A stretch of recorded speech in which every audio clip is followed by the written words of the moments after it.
Hello, I often get asked what I pack to go on safari, so this is just a quick outline of what I pack when I travel. So first of all, I have some sturdy boots. These are my favourite boots. If you're doing any walking on safari and that you need a nice boot, these are by Bareback Footwear and they're waterproof as well and incredibly comfy. So my boots are one of my most important things. And I also travel in these as well to save on weight in my bag. Talking about my bag, I have just like a duffel type bag that shrinks down so it keeps the weight down as well, and it's on wheels and it's got a handle, so it's quite easy for me to carry through the airport, because I've got to bear in mind that I've got my rucksack with my camera gear as well. More shoes. You don't want boots on all the time, so I actually pack a pair of trainers for in camp, and I also have some flip-flops for going to the shower and that as well, so quite useful to have. And when I'm packing my bag, because sometimes it depends on your accommodation, you might be actually living out of a suitcase more or less. I actually always use these sort of packing cubes. You can buy sets of about 5 or 6, they come in all different sizes. So you can put all your tops in one, your trousers in another, and it's just really easy to find. And if you're not able to unpack your suitcase fully, it's quite easy to find your gear. Then I take some shirts with me as well. Some long sleeve shirts and also short sleeve shirts. I tend to wear a t-shirt sometimes underneath and a shirt just loose on top because I'm just comfier that way. A lot of my gear is from Craghoppers, and they've got a range of clothing that actually has got mosquito repellent built into it, so I find that quite good, and I'll talk a little bit more about mosquitoes later. I then have my trousers. Again, they've got anti-mosquito repellent built into them. I've got some that are long trousers and zip off, so they can actually have shorts if you want, and I have got a longer pair of shorts, so I tend to favour longer length just to avoid ticks and things like that, especially if you're walking at any point. It can get quite chilly, so a gilet is quite a good idea.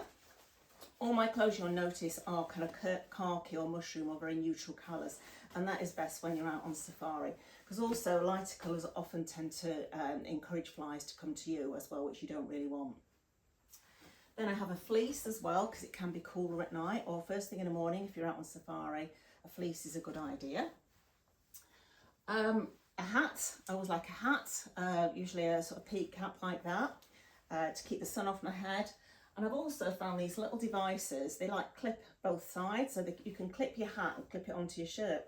Because often if you're in a vehicle, if you're travelling at speed, you can find that the wind can whip your hat off and you've lost your hat. And some cases you can't actually go back for your hat. So if you've got a favourite hat, I invest in 1 or 2 of these little clips. They're just off Amazon and they attach to your hat and your shirt.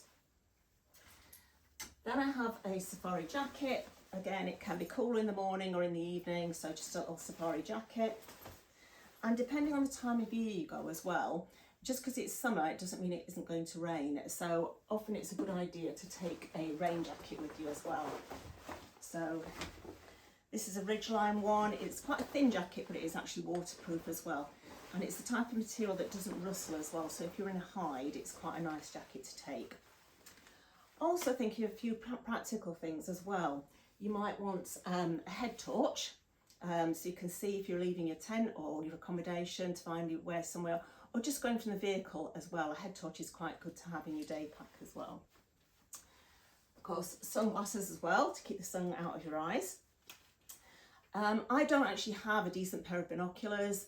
Often places that I go do actually have them there. But if you've got binoculars, it's always worth putting those in as well. Thinking about health as well when you travel. So always be sure to check with your doctor before you go as to what inoculations you need. So often you might need typhoid and tetanus before you go, and also be sure to check about malaria as well. Is it a malaria region, and what sort of malaria tablets does your doctor recommend for you? Because trust me, malaria isn't great, because my husband caught it once and it's not a good thing to have at all. So take those tablets if you need them. Also, I usually take an antibacterial gel that's usually in my bag during the day, so I can just freshen my hands up as well, because you can pick things up abroad if you're not careful, so that's always a good thing to do. Your sunscreen as well, so make sure you've got some sunscreen on. It can get warm in that vehicle during the course of the day.